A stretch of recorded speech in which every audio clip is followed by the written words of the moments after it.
coming back!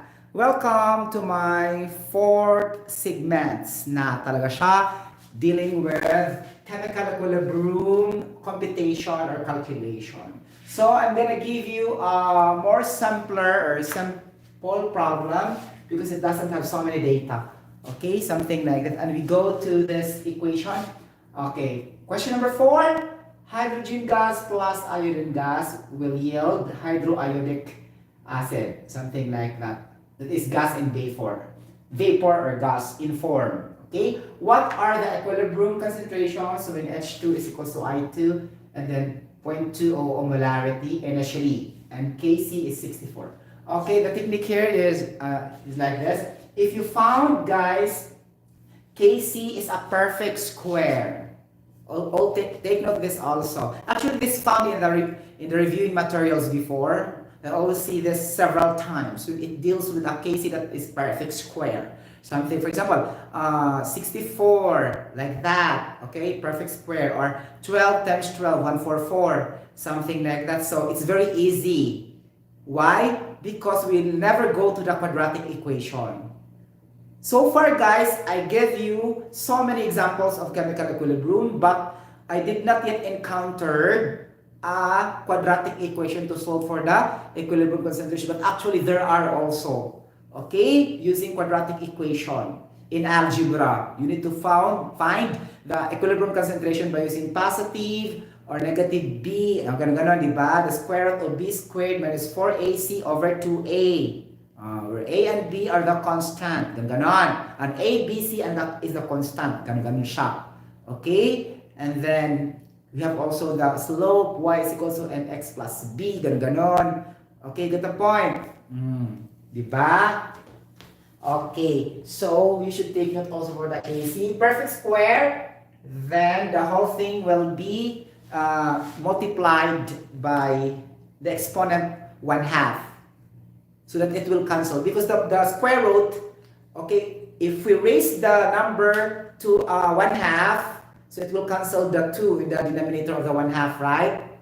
So you will yield a square root. For example, I have in math, let's review a little bit. Let's go directly because, you know, too much explanation. For example, we have x raised to the power 2, right? In algebra or in math, you have to multiply the exponent by 1/2. So that it will become x.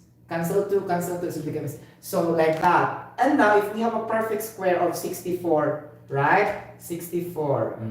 64 raised to the power 1/2, right? So this is also equivalent to square root of 64. You got the point? Square root of 64. So we need to multiply this by 1/2, the square root of 64, something like that. The 1/2 would mean the square root of the particular value. Okay? Like that. You get the point, mga palangga. So that's it.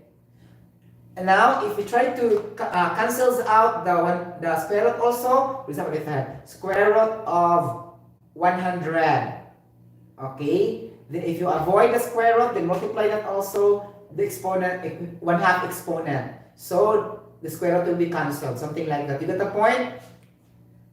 You get the point? The perfect square, so 10 will be the answer. 10 times 10 is equal to 100. Square root of 100. Ganon. We have also the cube root, fourth root, fifth root, until the nth root. Okay? Like that. So, the square root is just only for the 2. So, there's still, it's a sequential. Okay, anything raised to the power 3, ganon, that is a cube root, like that, fourth root, ganon, fifth root, sixth root, seventh root, eighth root, until infinity. Okay, you get the point?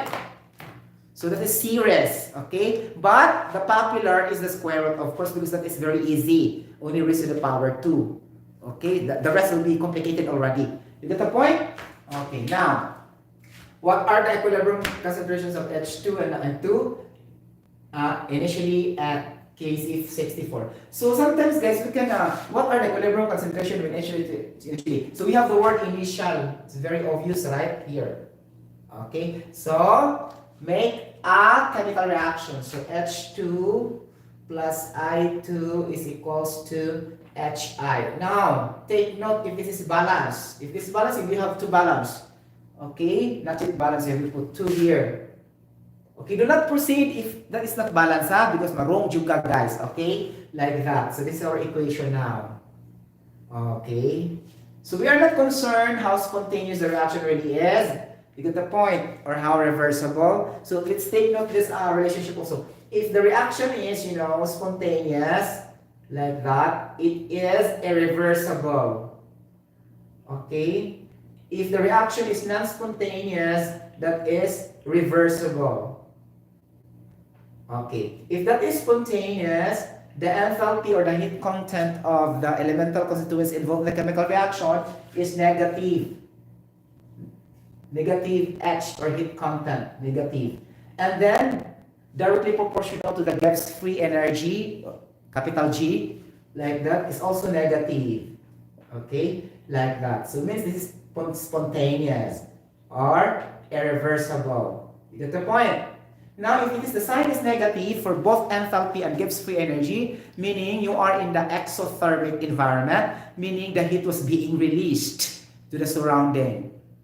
Okay? And it is not being absorbed. If it is being absorbed to the surrounding, then therefore it is endothermic reaction. Then the values of your enthalpy and Gibbs free energy are positive. Meaning to say that could be non-spontaneous. You get the point? Or reversible. So that's only a small, foundation. Okay? It's very important to determine negative heat, positive heat, ganun. Okay? Absorbing heat, releasing it. So this is very important in thermodynamics, right? And in physical chemistry. But don't worry, we are not yet going there. Okay? We are still in the general chemistry lecture. Okay? Like this. Now we have this reaction. This is already balanced. Okay. Now we have to make the ice table. Ganon. Okay, ice table. Okay. So how many? 1, 2, 3. Only 3, huh? So 3 columns. Ganon. Okay. And this is our ICE. Ice. Meaning initial changes and equilibrium. Both are expressed in concentrations, molarity. Okay. Guys, if the problem putting normality, sometimes it will freak you out also in the encounter this in the board examination. Not all the time molarity. Sometimes they will put normality, capital N. You have to convert that to molarity so that it will satisfy the ICE method. The ICE method is not using the normality. The ICE method is not using the molality. Molality is also an expression of the concentration. Take note. There are 3 methods of the expression of the concentrations in a chaos solution or a mixture. We have molarity, normality, and molality. Now, in chemical equilibrium problem solving in the future, especially you are facing examinations in physical and chemical properties like this, blah, blah, blah, okay, theories and principles, then sometimes the problem will have molality like this. Here, H2, what are the equilibrium concentration when H2 and I2 is equal to 0.200 molal? Because that is not yet a molarity. So convert that to molarity so that pasok sa banga in your ice table. In this kind of sample problems, of course, it's just always molarity. But what if it's normality and molality? Tuluan ta mo guys, okay? Like that.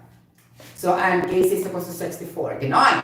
Okay. Now, H2. Oh, ganon. H2, I2, and HI. Okay? Like that. This topic is related to, guys, Mr. Lee Chatelier. Okay? Lee Chatelier principle. Something like that. Okay? You got the point. Okay. Like that. So, H2. Initial sa H2, guys. 0.200 molarity na siya daan. So, we have to put that here. H2, 0.200 molar. And the I2 also is the same. 0.200 molar. Okay? You don't have an initial concentration of your hydroiodic gas. So, 0. Like that. And concentration. Changes in concentration of H2. So, how you predict? This is the time you will do refer the stoichiometric relationship na talaga siya. Okay? H2, 1 mole of H2 only. So, since this is reactant, meaning the concentration will be reduced if the chemical reaction will proceed. So, this is gonna be negative X. Why is it negative X? X is the unknown concentration that will change when your chemical reaction proceed. Okay, so negative X. I2 also the same, negative X, because they are both reactants. They have the same behavior, something like that. Now, your hydroiodic gas is in the product. Okay, it will increase the concentration. It will become positive 2x. Why 2x? Because there's a number of moles of 2 beside the hydrogen. Okay, that's why 2x. Ganon. Now, equilibrium concentration na mga palangga, 0.200 plus minus x. That's why it will become 0.200 minus x. Okay, actually that is plus. Guys, this is the trick. Equilibrium concentration expression is not subtraction. Okay? Because other instructors, mentors, and professors, they will normally say 0.20 minus x. That's why the students will interpret that that is subtraction. No, it's not. It is being added. Okay, see? 0.2 plus minus x. Because in algebra, if you plus a negative thing, it will just become 2 minus. Okay? What if it will become another sign? So the students will be confused already. You should explain in this way. 0.2 plus minus x. Not directly 0.2 minus x. It's the same thing. Though when you write is correct, but the way you explain is wrong. You get the point? Because equilibrium concentration is addition of the initial concentration and the changes of the concentration. Addition, meaning you have to plus. It just happens that your concentration in the change is negative. That's why you put directly as 0.2 minus x. You get the point? What if it's not? Then the student will also say subtract. Because you state that in your explanation like that. You get the point? You failed to say that this is equilibrium concentration is just a summation of your initial change and your concentration. Then sometimes if this x here is positive, the students also will put minus because they only follow the pattern. You get the point? Because some students also following only the pattern based on mathematics. Mathematics is always preferably following the sequencing or the pattern. But in science, it's not like that. We should follow the theory, the concept, before the pattern. Okay? You get the point? So, mo na 0.200 minus x. Okay? Then, sa I2, the same. Okay, 0.200 plus minus x is equals to 0.200 minus x. Now here, again, this is 0 plus 2x. That's why it's 2x already. Some instructors also will never say 0 plus 2x. They will say directly 2x. Okay? In equilibrium concentration. Now, if you will never mention the 0, sometimes also it will become 1 in the future. 1, 2, 3, 4. So, the students also will interpret the change only in the equilibrium concentration without considering the 1 in initial stage, 2 in initial stage as the concentration, because the way you explain, you did not emphasize, okay, the initial concentration that starts with 0. Okay, so it will become equilibrium concentration is equals to the initial plus the change in 0 plus 2x. Why? Because it's very important that you have to add the 2. Okay? Because you will interpret only as 2x and wala ka ni-add sa initial concentration. It just happened that here, there's no initial concentration. That's why 0. What if delete na siya? Okay? So that's the technique and the trick of some problem solving. Okay? And then, ini-explain sa instructor, and then when they give the examination, butangan na lang nila na yung unit number na ari magbigong na din ang estudyante, kinaanap na sila sa 0 per me nga 2x, 3x. Actually, ang mana sa tuta siya. For example, nanana siya initial concentration here, 2, mana naka 2 plus 2x, 1 plus 2. It's no longer 2x. You get the point? Because equilibrium concentration is the summation of the initial change and a change in the concentration. You get the point? And that's very clear. Okay? Like that. So these values of the equilibrium concentration expression, you need to put that in our equilibrium concentration expression of the concentration. So it will become Kc is equals to Hi raised to the power 2 over H2 times I2. And there's no exponent because there's no number of moles of H2 and I2. Okay, ganon. So your Kc is 64. That's why I told you, perfect square. Okay, 64. Like that. And then H, okay, our Hi, the rayo, tanawin mong Hi, 2x. Okay, 2x raised to the power 2. Okay, and h2 is 0.200 minus x. 0.2 minus x times 0.200 minus x. Now algebra again, guys. Okay, in this case, okay, there are two, algebraic expression. If you multiply that one, you will obtain a polynomial. You know polynomial in algebra? Meaning to say it has already an exponent. For example, the term, the expression, and then the exponent. So it will now become a polynomial. There's an exponent, something like that. Okay? Now, if there's an exponent, so magduda rin ka na, it will use the quadratic equation. Right? But to avoid using the quadratic equation because that's too lengthy, and then at the same time, mag-ibog ka, you will be confused how to get the constants A, B, C. And take note, there is only one constant here, the X, our variable, as our A, and there's still B, C, and we have no Y and Z. Right? In the algebra, it's always like that. 2x plus 3y plus 2z, and sometimes only 3x plus y multiplied by 4x plus y. Three variables are the maximum, right, in algebra or in basic math. And in here, only x. So, maglibog tagsamot if we will use the quadratic equation. Okay, we will be confused. So, just use the theory of the perfect square. Now, since it is the same, 0.20 minus x times 0.20 minus, it's just the same of saying 0.200 minus x raised to the power 2. Because the same thing is just raised to itself. Okay, so we will rewrite this as 0.200x raised to the power 2. Okay? Our main purpose is to convert the perfect square. Okay, something like that. Into square root. Something like that. You get the point? Now, we need to raise this both by 1/2. Okay. Now, 2x raised to the power 2. Diba actually that is 4x squared? My friend, math. Basic math is 4x squared. Okay, 4x squared raised to the power 1/2. So the exponent will be removed because the 2 will cancel. It will just become 4x. You get the point? So I will change this with 4x in our numerator. Okay, like that. Okay, 4x, ganon. Okay, so 0.200x. Okay, 0.200x raised to the power 2. And this all raised to the 1/2.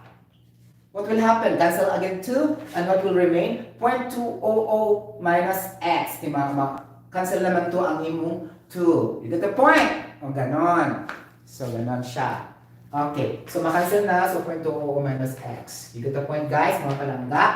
Okay. So, 0.200 minus x na lang na siya. Okay? Ang ganin na, ano naman to siya, diba? 2x. Okay, raised to the power 2. And then we have to, like that. Cancel 2. Okay, that is 2x. Sorry, that is not 4x squared, but that's not 4x, but 2x. Akong gi-review because nasamay ko sa denominator because, the denominator is not the same. It's not perfect. What I mean perfect, it's not even. 4 is even, and then you have also the perfect square of 2. 2 times 2 is equals to 4. That's why I'm confused. Okay, so this is only 2x. You get the point? Rewrite again. Okay, this is 2x raised to the power 2, right? Okay, 2x raised to the power 2. And this will be bracketed to 1/2.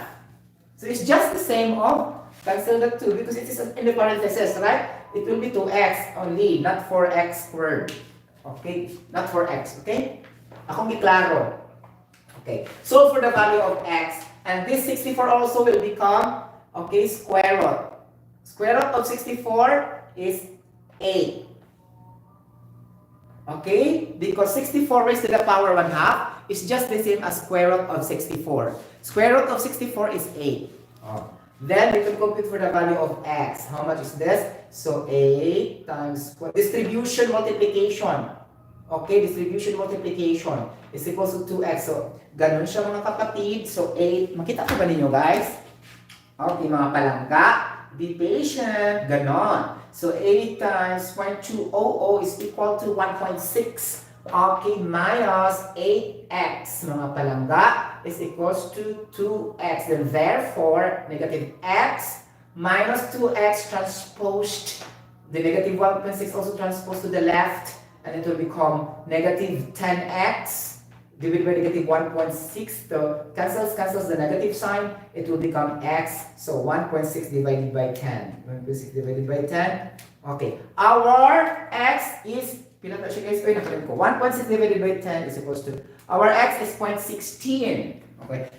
0.16 is our concentration at the equilibrium. 0.16 ang atong x. Okay, we have now x is 0.16. Okay, x. Okay, x is equals to 0.16. Guys, this 0.16, sorry, this is the concentration. Change in concentration. Okay, it's not yet the answer. Take note also because sometimes in the examination, it will be included in the choices. Since you computed already here, you stop here and you will choose this in your answer, then even though you get how it is being solved, then problem also you will be wrong. This is still the concentration at changes, 0.16. Now, our question here is equilibrium concentration. So use the equilibrium concentration now. 0.200 minus 0.16 is equals to 0.200 minus, okay, 0.16 is equals to 0.04. So our H2 is 0.04. H2 0.04 molarity. Since equal siya guys mga palangga, is also 0.04. Okay? Now, since times 2 siya, it's also equal to 0.16, right? You get the point? Oh. Okay, like that. If I have 0.04, then we have also 0.04. Same with HO we have also. So our X is 0.16. Now we have HI, right? Okay. HI will be 2X in our equilibrium concentration. So our X is 0.16, so times 2 nga. Ngunit ko chart. Okay? 0.16 times 2 is equals to 0.32. Now let's express this if it's really correct. Fury na ta. Okay. Now we have a KC of 64. Let's do the theory so that we can validate our answers are correct. Okay? So, go to the theory, basic foundation, the relationship. Ganon. Okay. Now, if we have KC greater than 1, our KC here is 64, right? So, 64 is greater than 1, of course. Now, what will happen to the concentration of the reactants and the concentration of the products? It says that the concentration of products will become high. Okay, shift the reaction to the right. Concentration is high HI. Take note, this is 0.32. Okay, HI concentration is 0.32 molarity. Now add the reactant, 0.04 plus 0.04. Okay, 0.04 plus 0.04. It's still 0.08, it's very less. So our answer is correct because we have more concentrations of our product because your Kz is greater than 1, which is 64. Now, if it happens that it's less than 1, okay, but not negative, take note. What will happen if that is less than 1, but not negative? So, your concentration of reactants also will become higher than your product, and then the equilibrium will shift to the left, or to the reactant. This is the time that Le Chatelier's principle will be applied. Okay, what's that concept all about? Okay, whenever a stress is applied to a system of equilibrium, meaning there's a stress because there's no equivalent, okay, number of moles in the right and the product. So the system will shift to the direction so as to reduce the stress. Ganon ang Le Chatelier's principle, discovered by Mr. Le Chatelier in 1918, 19th century. Okay? 1918, no, it's not. It's 1901. At least correct pa rin, 19th century, right? 1901, it is in Le Chatelier. They discovered meaning Le Chatelier on 19th century, which I'm correct, but the specific year is incorrect. 1901, mga palangga. Okay? It's Mr. Haber, okay, Fritz Haber in 1980. Production of ammonia from H2 gas and I2 gas at 500 degrees Celsius. Ako dyan memorize, high school pa ko. Okay, 500 degrees Celsius, okay, and that is called Haber process. Okay, and he won the Nobel Prize in 1918 for that production of ammonia. Okay, and then this Le Chatelier, okay, followed because the Haber experiment for that is being exploded. There's an accident. Something, okay. You get the point? And then Le Chateliers apply the principle. Ganon. Nakaloka. You get the point, mga palangga? Okay, ako naman nahinumduman. Charot. Okay, so this is gonna be the correct answer. Okay? 0.04 H2 equilibrium concentration and HI 0.32. Ano siya, guys? Okay, any question so far? Okay, wala lang mga question, whatever. Okay? Okay, ganun siya. Guys, kung pag-ikakasal ng partial pressure, makompute na gila siya, ha? Okay, like that. Ano lang siya istorya? H2 plus I2, HI, what are the equilibrium partial pressure, okay, of H2 and I2, and a KC of 64 that has an equilibrium partial pressure of 100 atmosphere. Oh, makuha din mo ang partial pressure of each reactant and each product. Gitagaan mo kag equilibrium partial pressure constant, KP. Kani siya. Okay, at 100 atmosphere, 70 atmosphere, and mukha din mo ang partial pressure of H2, partial pressure of I2, partial pressure of HI. Ganon. Okay, then apply the same principle also katong ICE. In terms of pressure na siya. You get the point? Yeah. Ang katong number of moles, mukha nagyapon ito mong gamiton. 2x, like this. Okay? I will show you. For example, nakay 2 moles sa product, ano sa nga? 2x. Yang imong initial nga pressure is 2. So 2 minus 2x. Ganon. Okay, iditso na nimo siya. Ay labda yung nga. Di ba siya pwede sir Sotero because that is number of moles and then the other one is pressure. It's the same. As I told you, pressure and concentration will be the same with the reaction of the PV in RP. Directly proportional with each other and also the number of moles. I said right, the number of moles is directly proportional to the pressure. Let's prove the pressure and the concentration. Okay? Ipagay mo yung namakak ko. Okay, so we have PV and RP, right? So pressure and number of moles, wala na siya problem. They are directly proportional with each other. Kung mataas yung pressure, increases the pressure, increases also the number of moles. How about the concentration if you increase the pressure? You get the point? What will happen? Okay, now, if you have a concentration of HI you put in the flask and you hit that, what will happen to your concentration? Okay, that's question number 1. Okay, applying heat and high temperature, ha? That's first. HI, you put that in your graduated cylinder. Ganun lang, example lang doon na siya. And then imong gihit sa Bunsen burner, something like that. Okay? Get the point. And then number 2, you add pressure to about 50 atmosphere. Ganun lang, hypothetical. Okay? Just to relate the relationship for the sake of conversation and discussion. Okay, you put pressure 50 atmosphere, what will happen to the concentration? So that we can really understand what's going on. Okay, now, since you said, if we increase the pressure, the number of moles will also increase. Okay, and there's a pressure here. Okay, now, okay, it will increase the number of moles also. Now, if you hit this one, if you hit this one, there will be a vigorous collision of the number of moles. So what will happen if the number of moles or particles will bump together, collided vigorously, meaning violent chemical reaction. They will bombarded with each other, the molecules, right, like that, particles of this HI. Now, the volume will decrease. Now, the liquid HI will evaporate to the atmosphere. Something like so, meaning to say the volume will decrease. Okay. Now, if the volume will decrease, meaning to say there's a high pressure.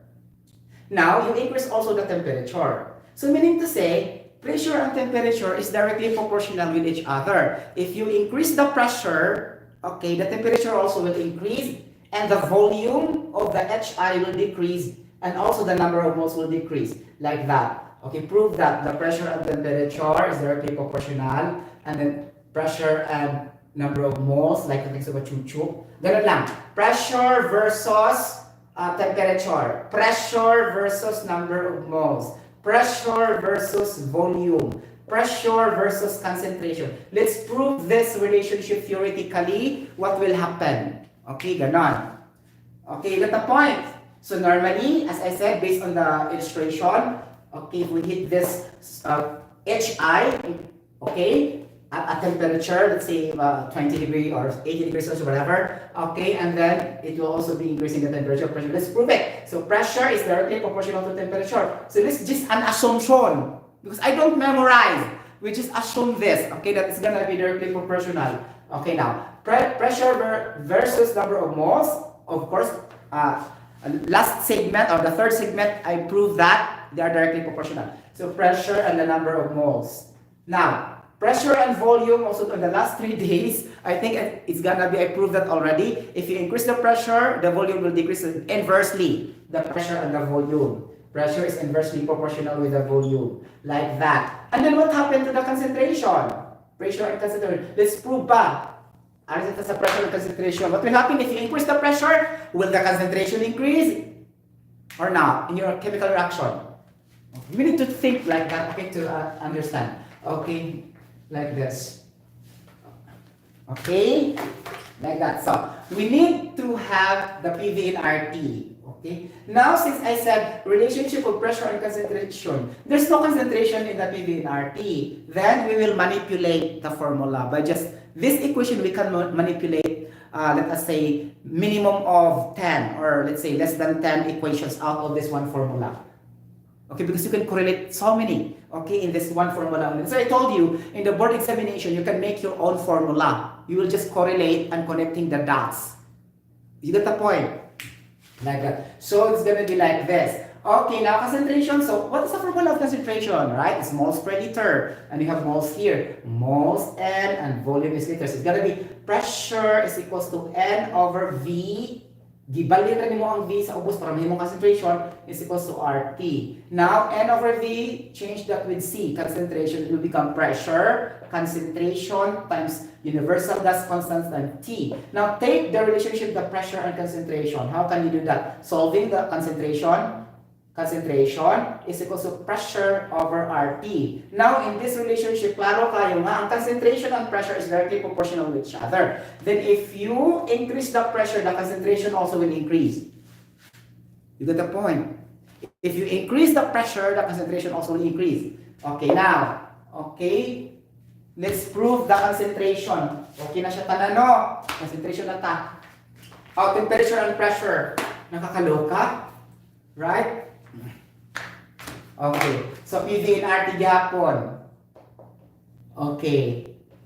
Okay, solve for the value of T. Temperature is equals to P over NR. Right? Am I correct? Yes. V. So, if you increase the temperature, the pressure also will increase. Directly. I am correct. Here, see? Pressure is directly proportional to temperature like this. So, my advice for this, guys, is never memorize. Okay? Never memorize, just understand the formula and solve what is directly proportional. You will understand what is directly proportional, inversely proportional. If you can memorize, as easy as that, just memorize, but sometimes it will be reversed if your memory fail. Here. Because there's a lot of quantities, 1, 2, 3, 1, 2, 3, 4, 5, 6. Sometimes you cannot memorize that relationship, chuba, chu. You can memorize the standard formulas, equations, constants, like that. Okay, you can memorize the different processes, the definitions, okay, explanations or whatever. But in this kind of relationship, to understand what will be happening if you add increases, you cannot memorize. Really, okay? You get the point? Something like that. Okay? Muna siya nahitabo karong higayon na. So that's why the pressure and the concentration, di ako sa ikaapat. Okay. 1, 2, 3, 4. So pressure is directly proportional with the concentration. So if we have the concentration there, it's also the same as partial pressure in equilibrium concentrations. If the case is in terms of partial pressure, ang mga data dito, mga partial pressure, so mga pa ng principle mong gamiton because they are directly proportional with each other and also the number of moles. You get the point? Okay. So now, mugubak ta sa HI. Okay, ato nang i-apply si Le Chatelier. Okay, like that. Le Chatelier. Ganan. Natay, H2 plus I2 is equals to 2HI. Ganon. Now, if I have 1 mole of H2, 1 mole of H2, and 2 mole of H2, So the equilibrium is balanced. It will never shift either. Because 1 mole here, 1 mole here, 2 moles, right? The other one is 2 moles also. It will never shift because it's balanced. Okay. If I will modify the question, if I will add 4 moles of iodine, what will happen to your system of equilibrium? Ganon na yun. Okay? You get the point? So, ano na ang choices? The equilibrium will shift to the left, equilibrium will shift to the right, equilibrium will remain constant, not affected, all of the above. Ganon. So, mga choices, chuba-chucho. Now, you have to analyze that if you add number of moles, too much number of moles here, so it will be loaded and in excess. Normally, this H2 and I2 will share to HI so that it will be balanced by common sense, just like a seesaw. To balance, then there will be 2 people on the right and the other one also 2. In here, the number of moles, so that it balance, we will give to HI. Now, it will become the chemical reaction equilibrium or the system of equilibrium will shift to the right, will shift to the product, okay, like that. That's the Le Chatelier principle. Ganon siya. That is in terms of moles. Ganon. I-revise na po nato. Okay? What will be happening for the system of equilibrium if we add volume of hydrogen gas? Okay, ganon. Lisod na ni siya, di ba? What will happen? With the hydrogen gas will shift to the right, will shift to the left, remain constant, not affected, or all the above. Okay. So may buhaton ani, volume man siya. So volume and number of moles relationship, what will happen? Volume and the number of moles, what will happen? So PV&RT na punta. PV&RT o ganon. Compute for the number of moles equals to PV, okay? PV&RT. So ganon siya. And where's the volume now? Oh, directly proportional po siya. So, this is now the, oh my gosh, I forgot. But it's gonna be the Dalton's law of partial pressure. No, it's not. It's Avogadro law of ideal gases. Avogadro. Avogadro law states that if we increase the volume, okay, of a gas, it will also increase the number of moles. So that's why we have V1 N1 is equals to V2 N2. This is the formula of Avogadro law. Okay? Now, if we increase the volume here, the number of moles also will increase. Then therefore, ihatag po niya ang volume sa product. So the system of equilibrium will shift to the right. It will be affected. Okay? Of course. Ganon. So what will happen to the temperature na punta?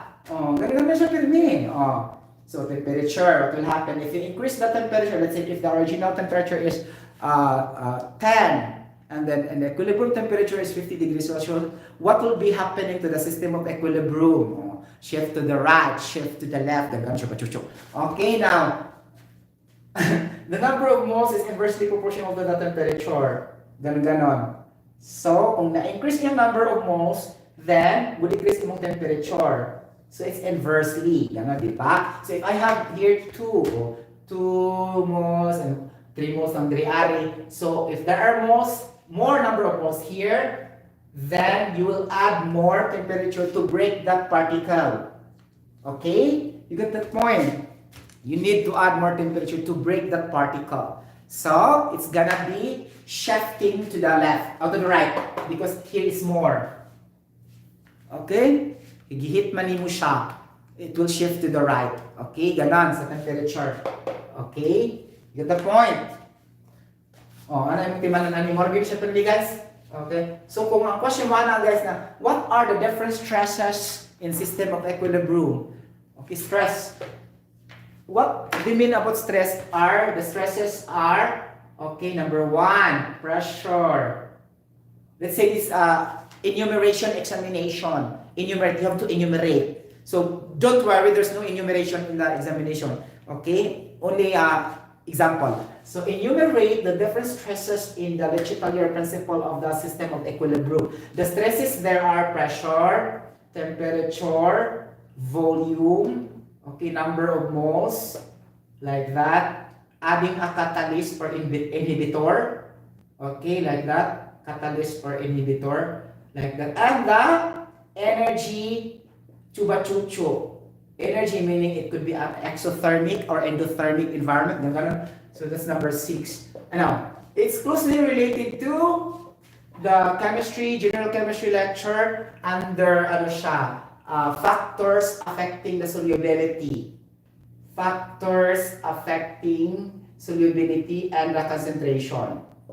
Okay. Number 1, the nature of solute. Ako rin yung hinumduman, guys, when I was in first year college. The nature of solute and solvent. Okay. The concentration also. The temperature. Okay. The pressure.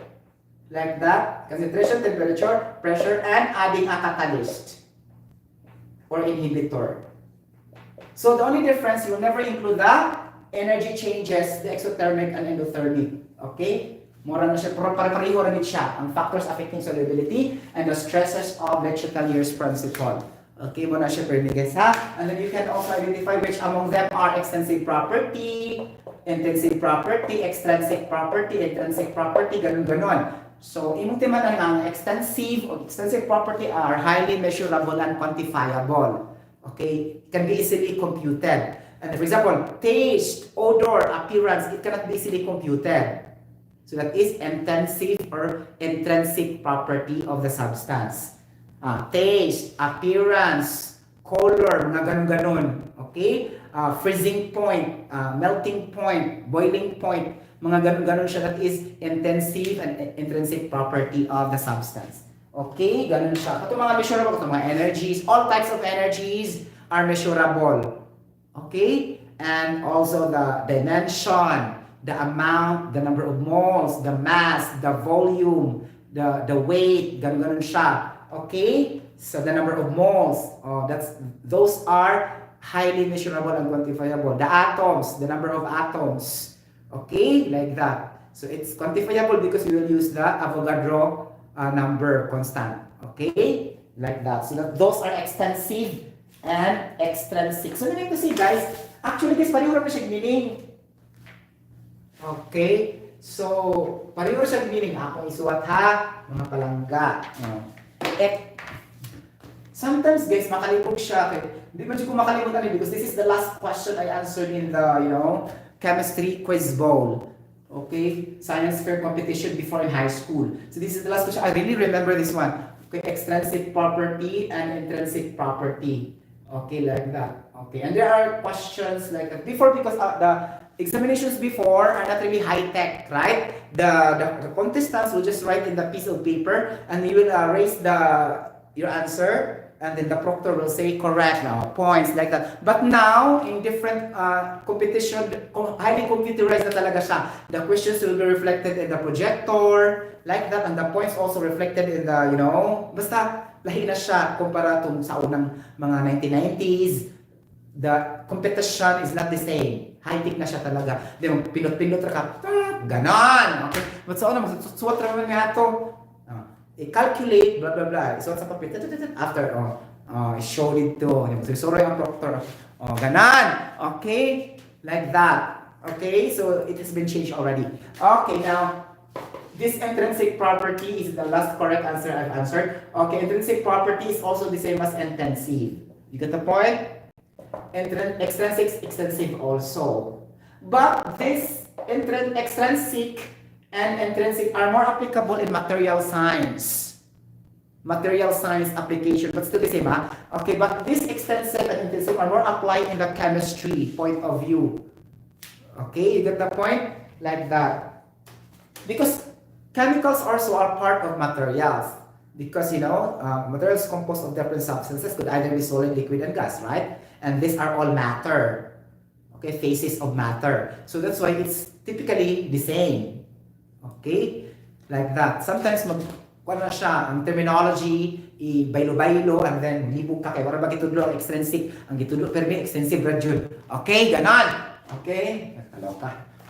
Get the point? So muna siya ang properties of matter. Okay? Get the point. So what we have done now, properties of matter, changes of matter, and the classification of matter, right? And the phases of matter. Okay? Like that. So 4 na siya. Okay? Classification. Okay? Phases, changes, and properties. Okay? Like that. So we are now on the mixture because we're dealing with chemical reaction that involves mixture. The other one is pure substance, katong mga electronic configuration, ganan, whatever. Calculating the, atomic number, mass number, neutrons, protons, like that. And then, make sure na may siya ka ng mga chemical reaction. Ang dali punta sa classification of matter, sa mixture. Okay? Chemical reaction mixture could either be homogeneous mixture or heterogeneous mixture. All types of chemical reaction can fall either heterogeneous mixture or homogeneous mixture. So HI, our example a while ago, is a homogeneous or heterogeneous? Okay, how can you identify that one? Basically, it is a homogeneous mixture because those are gases. All. There's no solid, there's no liquid, something like that. You get the point? Heterogeneous. Okay? A combination of different